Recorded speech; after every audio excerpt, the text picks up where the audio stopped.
তারা হয়তো এই হাদিস জানে না, আল্লাহ পাক ওদের কানের মধ্যে আমার এই হাদিস যেন পৌঁছে দেন, আমিন।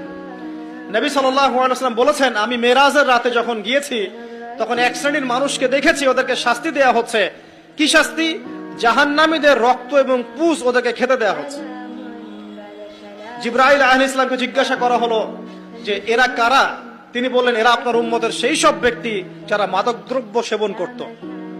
আল্লাহ রাব্বুল আলামিন তার হাবিবের মাধ্যমে জানিয়েছেন, যখন কোন মুসলিম মাদক সেবন করে বা কোনো ব্যক্তি মাদক সেবন করে তখন 40 দিন তার নামাজ কবুল হয় না।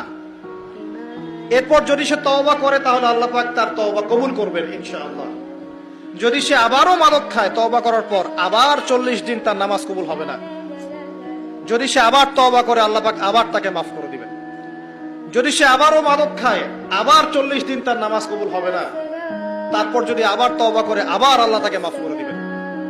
এরপরেও যদি সে আবার মাদক দ্রব্য সেবন করে, নবী সাল্লাল্লাহু আলাইহি ওয়াসাল্লাম বলছেন তাকে আল্লাহ রাব্বুল আলামিন পরকালে মৃত্যুর পরে তিনাতুল খাবাল পান করাবেন। তিনাতুল খাবাল। জিজ্ঞাসা করা হল, ইয়া রাসূলুল্লাহ, তিনাতুল খাবাল কি জিনিস?